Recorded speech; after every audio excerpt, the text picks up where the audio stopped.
Bonsoir à toutes et à tous et surtout très bonne année. Un face-à-face dans mots croisés, nous en faisons peu, mais celui-là nous semble important car le Parti socialiste détient tous les leviers de pouvoir dans notre pays. Il y a un an, la France perdait son triple A et 5 mois plus tard, Nicolas Sarkozy la présidentielle. Dans cette élection, deux gauches se sont opposées. L'une d'entre elles refuse le diktat des marchés, c'est celle de Jean-Luc Mélenchon, qui n'est pas ministre. L'autre a pris en main le pays et confié le ministère du Budget, autrement dit celui des comptes publics, à Jérôme Cahuzac.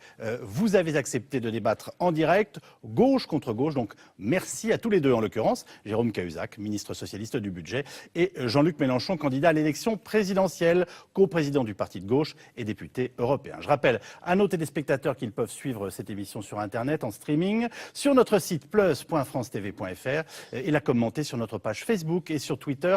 Certaines de vos réactions seront diffusées à l'antenne. Avant d'ouvrir ce débat, Jérôme Cahuzac, nous revenons sur les accusations dont vous faites l'objet depuis un mois. Nos confrères du site Mediapart affirment que vous avez eu un compte en Suisse. Pourquoi avoir attendu si longtemps avant de demander à l'Union de banques suisses le document qui peut lever le soupçon? Qu'est-ce qui vous permet de dire que j'ai attendu si longtemps? Depuis la sortie par nos confrères des informations ou des allégations selon le terme que l'on a envie d'employer. Oui, oui. Je dirais que votre démarche est arrivée tard. Vous avez attendu très longtemps. Oui. Je me permets à mon tour de vous interroger. Qu'est-ce qui vous permet de dire que j'ai attendu si longtemps? Le délai qui s'est écoulé entre les accusations dont vous faites l'objet et le moment où vous annoncez avoir engagé cette démarche.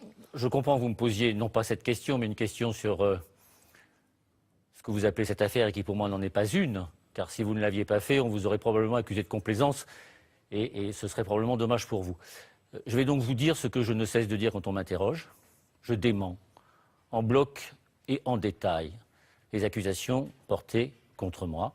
J'ai demandé à mes avocats, non pas récemment, mais dès le début, d'obtenir de la banque au sein de laquelle je suis accusé à tort d'avoir possédé un compte. J'ai demandé à mes avocats, je demande à mes avocats de faire tout ce qu'il faut, tout ce qu'ils peuvent pour obtenir ce document qui, je l'espère, balayera toutes ces accusations. Concernant l'enregistrement produit par Mediapart, pouvez-vous affirmer simplement « ce n'est pas moi ». Je parle évidemment de la voix que l'on entend sur cette bande.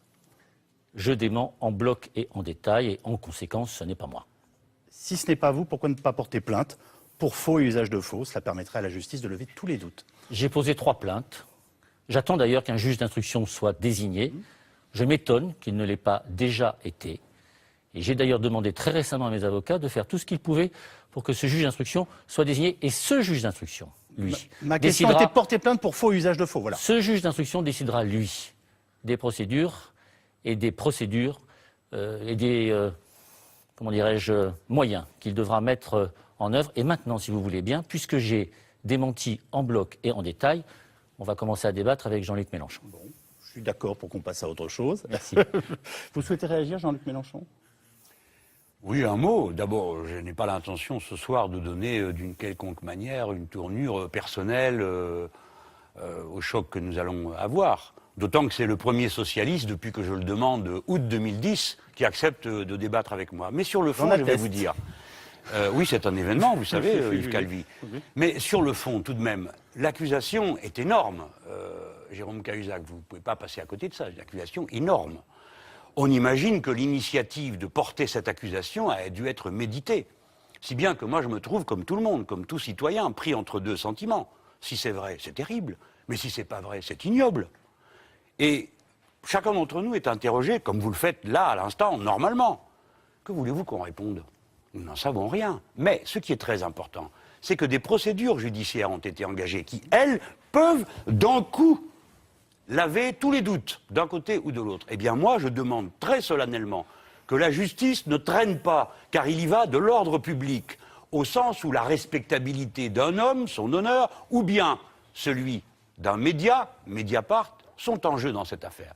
Et je demande avec force que le garde des Sceaux, là c'est moi qui le dis, c'est pas lui, il ne peut pas le dire, que le garde des Sceaux, qui a la responsabilité de la bonne exécution de la justice, s'empare de cette affaire pour exiger que le plus vite possible, il y soit donné suite. Parce que ça va pourrir la vie politique de ce pays, et franchement, on a autre chose à faire. On va donc en venir au débat gauche contre gauche. J'aimerais que l'on comprenne ce qui vous oppose réellement sur le fond. Jean-Luc Mélenchon, tous avec la vraie gauche. Avez-vous tweeté avant de venir ce soir à notre émission? Tous avec la vraie gauche. Est-ce que ça veut dire pour vous que Jérôme Cahuzac, c'est la fausse gauche? Non, laissez tomber, c'est pas moi qui étais derrière le compte tweet, ça m'est absolument interdit, compte tenu de la vivacité de mes répliques. Non, Pardonnez-moi, ça veut donc dire que... Non, je laisse tomber, ça ne m'intéresse, il n'y a pas la vraie gauche, la fausse gauche, je ne Sauf que m'érige vous l'avez pas... tweeté, c'est pour ça que je vous pose la question. Ben, passons, donc c'est une erreur. Alors donc Donc, on très dira bien. à mon community manager, ça s'appelle comme ça, que c'est une belle bêtise. Il n'y a pas la vraie gauche, la fausse gauche. La question qui se pose, c'est qui est en mesure de faire des propositions qui permettent à la crise de la civilisation humaine de sortir par le haut. Oui. C'est ça qui compte. Et c'est ça qu'on confronte. Alors, si je prends dans l'ordre ce qui me sépare de Jérôme Cahuzac en tant que représentant du social-libéralisme européen, qu'est-ce qui m'en sépare? D'abord, l'actualité. Franchement, on n'a pas éliminé, les Français n'ont pas éliminé M. Sarkozy pour, après avoir mangé du Merkozy, se manger du Mercolande. C'est-à-dire les traités européens, l'austérité sans fin, et toute cette misère et ce chômage qui vont déferler et qui déferlent déjà sur l'Europe, avec des recettes qui n'ont marché nulle part, ni en Espagne, ni au Portugal, ni en Grèce. Ils ont voté Hollande. Ça, c'est l'actualité. Ils ont voté Hollande. Ils ont voté Hollande, et ils ont, parmi eux, une bonne partie d'entre eux, pour éliminer Sarkozy. C'est comme ça que ça se passe, l'élection à 2 tours de l'élection présidentielle. Je ne veux pas raconter d'histoire. La plupart des électeurs du Front de gauche qui ont voté Hollande au 2e tour, c'était surtout pour se débarrasser de M. Sarkozy. Mais maintenant, je viens au fond. Voilà ce que je reproche les 2 points doctrinaux que je veux mettre sur la table, parce qu'il faut qu'on ait la discussion au niveau où elle se pose. J'ai parlé tout à l'heure de crise de la civilisation humaine. Je vais vite. Au fond, vous êtes la vieille gauche. C'est ça le problème, vous les sociaux-libéraux. Vous en êtes restés à Helmut Schmidt. Les profits d'aujourd'hui seront les investissements de demain qui seront les emplois d'après-demain. Ça, c'est le capitalisme au milieu des années 70. Mais ce capitalisme-là, il est mort. Les profits d'aujourd'hui deviennent des placements financiers demain qui détruisent les emplois d'après-demain, d'aujourd'hui et d'hier. Voilà la vérité de ce qu'est ce système. C'est la finance qui est en train de tuer, de dépecer Alcatel. C'est la finance qui dépèce Sanofi. Bref, vous m'avez compris. Il faut frapper dur et fort, définanciariser l'économie française. 2e point sur lequel nous sommes en désaccord, alors là encore plus profond. Au moment où la dette écologique se creuse, au moment où tout le monde dit qu'il y a un problème gigantesque avec l'écosystème humain qui est mis en danger par l'économie humaine, c'est le moment que vous choisissez, vous, pour passer à la politique de l'offre, c'est-à-dire produire n'importe quoi, n'importe comment, dans n'importe quelles conditions, vous leur donnez 20 milliards pour faire ça, vous mettez tout le pays à contribution pour cette politique dite de l'offre, alors que le dégât s'avance. Voilà comment je vais finir. Notre 2e désaccord, c'est la lutte contre le productivisme. Et moi, j'affirme, dans la tradition de la gauche émancipatrice, c'est le progrès social qui fera le progrès économique et le progrès humain. C'est le progrès écologique. Je vais finir juste sur ça. Jérôme Cahuzac, vous et moi, on a en commun une racine commune dans le socialisme, qui nous a habitués à penser plus grand que nous. C'est à ça que je veux nous ramener. Quel est le défi pour les êtres humains au XXIe siècle? Le défi, c'est que nous sommes 7 milliards, on va être 9 milliards. Il faut des quantités gigantesques de nourriture pour faire face à cette population et combien d'autres choses. Voilà pourquoi. Où est l'avenir de l'humanité, Jérôme Cahuzac? La mer. La mer, 70% de la surface du globe, 50% des Français qui vivent à moins de 100 km. Il y a là un espace d'expansion terrible. Regardez votre foutu gallois. Pas une ligne sur cette affaire-là. Nous sommes le 2e territoire maritime du monde. C'est par là qu'il peut y avoir l'expansion des Français, l'énergie, le démantèlement des navires. On ne va pas se repayer cette histoire du Clémenceau pourri jusqu'à la moelle, démantelé par des gosses. Vous voyez, Jérôme Cahuzac, on a 1h10 devant s'il y a nous. le socialisme, si le socialisme a un sens, c'est d'être à la hauteur des enjeux de la civilisation humaine et du quotidien des gens. Et aujourd'hui, Jérôme, survivre, ce n'est pas un projet de vie. Et la plupart des Français sont occupés à survivre. J'ai laissé Jean-Luc Mélenchon faire une première intervention. Je lui demanderai à l'avenir d'essayer d'être un peu plus court, parce que j'ai quand même des questions à vous poser. Mais je vais vous répondre. Non, mais il vient de vous dire, on est né dans un arbre commun, si je vous ai bien compris, qui s'appelle le socialisme. Laissez-moi terminer. Mais c'est vous la vieille gauche. Comment vous réagissez à ça, vous ? C'est compliqué de réagir à ce que vient de dire Jean-Luc Mélenchon, parce qu'on est quand même passé de la racine commune, du social-libéralisme...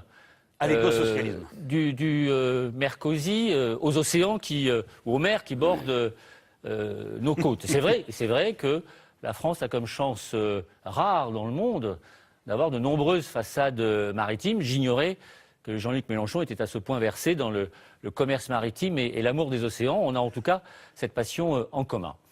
Sur la vieille je gauche. remarque par ailleurs qu'après avoir été tancé de social-libéralisme sans que soit contestée mon appartenance à la gauche, j'en déduis donc que pour Jean-Luc Mélenchon, le social-libéralisme est de gauche.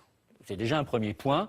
J'ignore si c'est la conclusion à laquelle Jean-Luc voulait arriver, Jean-Luc Mélenchon voulait arriver, mais il me semble que le raisonnement qu'il vient de tenir sur ce plan est imparable, puisqu'il ne conteste vous venez pas. d'employer, vous l'assumez, vous dites je suis un social-libéral. Puisqu'il ne conteste pas mon appartenance à la gauche et qu'il me tance de social-libéralisme, c'est donc que pour lui, être social-libéral, c'est être de gauche. Ce que je veux dire, c'est que il ne s'agit pas de savoir si on est de l'ancienne ou de la nouvelle gauche. Je ne suis pas certain d'ailleurs que ce critère chronologique soit le plus pertinent qui soit. Et lui et moi, il nous est arrivé de faire référence à Jaurès, qui n'est pas ce qu'il y a de plus récent, tout en restant, selon moi, toujours très moderne. Jaurès. Toujours très moderne. Mais je ne cherchais pas non plus Jean-Luc Mélenchon sur les citations de Jaurès dans les congrès. Il a dû en faire beaucoup plus que moi, donc je ne le contesterai pas une forme de leadership en la matière. C'est probable. Ce que je veux simplement dire, c'est que, évidemment que je suis de gauche, et évidemment que je m'efforce d'être réaliste, pour une raison assez simple. C'est que quand on est réaliste sans chercher à être juste, on passe à côté de l'essentiel.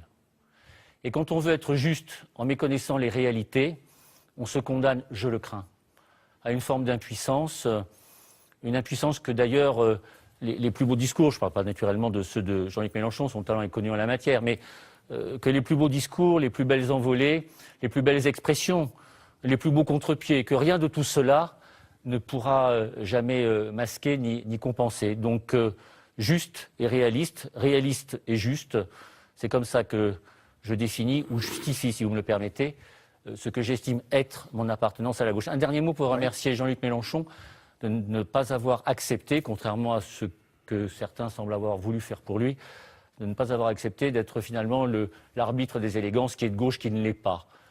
Si déjà ce soir nous commençons, Jean-Luc Mélenchon, par ne pas contester notre appartenance commune à la gauche, ça sera déjà un bon débat.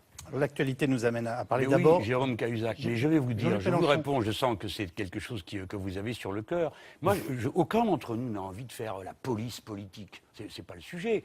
La question est, votre réponse, pas seulement ce que vous venez de dire sur le réalisme, la justice et tout ça, parce que pour moi c'est de la rhétorique, mais ce que vous avez mis sur la table comme politique, pas vous, Jérôme Cahuzac, mais l'ensemble du mouvement Parti socialiste européen qui a conduit au désastre en Grèce, en Espagne, au Portugal, et ce que j'apporte comme réponse, qu'est-ce qui est de l'un ou de l'autre le réalisme pour sortir de la situation dans laquelle on est? Voilà. La crise, vous êtes d'accord avec moi, Jérôme Cahuzac, pour dire qu'il y a une crise de la civilisation humaine. Aujourd'hui, dans une polémique depuis les révélations de Mediapart. À juste titre, les Français s'interrogent et vous demandent la plus grande transparence. Monsieur le ministre, pour dissiper tous les doutes, dans l'intérêt de tous, pouvez-vous répondre précisément cet après-midi aux 3 questions suivantes? Première question, est-il exact, monsieur le ministre, que vous avez eu un compte non déclaré à l'Union des banques suisses de Genève pendant de longues années? Deuxième question, est-il exact que vous êtes déplacé en Suisse début 2010 et que vous avez clôturé ce compte à la veille de votre élection à la présidence de la Commission des finances? Troisième question, est-il exact, monsieur le ministre, que les avoirs ont ensuite été transférés dans un paradis fiscal en Asie? Monsieur le ministre, ces accusations sont d'une extrême gravité.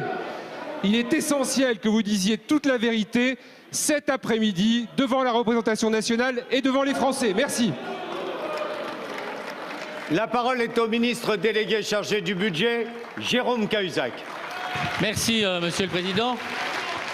Monsieur le député, j'appartiens au gouvernement de Jean-Marc Ayrault qui a été investi par la représentation nationale. Votre question est donc légitime et il est normal que j'y réponde. Je dément catégoriquement les allégations contenues sur le site Mediapart. Je n'ai pas, monsieur le député, je n'ai jamais eu de compte à l'étranger, ni maintenant, ni avant. Je dément donc ces accusations et j'ai saisi la justice d'une plainte en diffamation car ça n'est que devant la justice, hélas, que les accusateurs doivent prouver la réalité des allégations qu'ils avancent. Et c'est donc devant la justice que je m'expliquerai devant ces contradicteurs en attendant d'eux des éléments probants qui, à ce jour, font manifestement défaut. Merci, monsieur le député, de m'avoir permis de le dire devant la représentation nationale.